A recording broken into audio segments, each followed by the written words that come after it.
Weight loss ಮಾಡ್ಕೋಬೇಕನ್ನೋರು ಈ ನಂಬರಿಗೆ ಕಾಲ್ ಮಾಡಿ. ಇವತ್ತು ಬೆಳಿಗ್ಗೆ ಖಾಲಿ ಹೊಟ್ಟೆಲ್ ವೆಯ್ಟ್ ಚೆಕ್ ಮಾಡಿದೆ. ಫಸ್ಟ್ ಟೈಮ್ 90 kgಗಿಂತ ಕಡಿಮೆ ಆಗಿದೆ. ಆಲ್ಮೋಸ್ಟ್ 14 kg ಲಾಸ್ ಆಯಿತು. ಅದೇ ಖುಷಿಲಿ ಒಂದು ಕಾಫಿ ಕುಡಿದು ನಮ್ಮ ತೋಟದಲ್ಲಾಗಿರೋ ಒಂದು ಬಾಳೆ ಹಣ್ಣು ನನ್ನ ಫೇವ್ರೇಟ್ ಬೆಣ್ಣೆ ದೋಸೆ ತಿನ್ನೋಕ್ಕಂತ ಹೊರಟೆ. ಅದ್ರ ಜೊತೆಗೆ ಇಡ್ಲಿ ವಡೆ ಕೂಡ ತಿಂದೆ, ಜ್ಯೂಸ್ ಕೂಡ ಕುಡಿದೆ. ಜ್ಯೂಸ್ ಹೆಸರು ಮಾತ್ರ ಮರ್ತೋಯ್ತು. ಅಲ್ಲೇ ವೆಜಿಟೇಬಲ್ಸ್ ತಗೊಳ್ಳುವಾಗ ಅಲ್ಲೇ ಒಬ್ಬರು ವೆಯ್ಟ್ ಲಾಸ್ಗೆ ಅಂತ ಒಂದು ನಂಬರ್ ಕೊಟ್ಟರು. ಮೊದಲೇ ಗೆಸ್ ಮಾಡಿದ್ದೆ, ಆದರೂ ನೋಡೋಣ ಅಂತ ಕಾಲ್ ಮಾಡಿದರೆ ಅದೇ ಫೇಮಸ್ ವೆಯ್ಟ್ ಲಾಸ್ ಡ್ರಿಂಕ್ ಇದೆ ಅಲ್ವಾ ಅದು.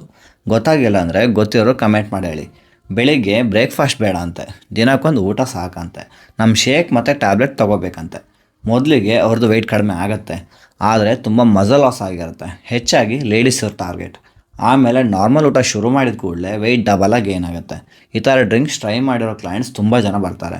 ಅವರ ಮೆಟಬಾಲಿಸಮ್ ಸರಿ ಹೋಗೋಕ್ಕೆ, ಮಜಲ್ ನಾರ್ಮಲ್ ಆಗೋಕ್ಕೆ, ನಾರ್ಮಲ್ ಊಟಕ್ಕೆ ಬರೋಕ್ಕೆ ಅವ್ರಿಗೆ ಇವಕ್ಕೆಲ್ಲ ತಿಂಗಳುಗಳೇ ಬೇಕಾಗುತ್ತೆ.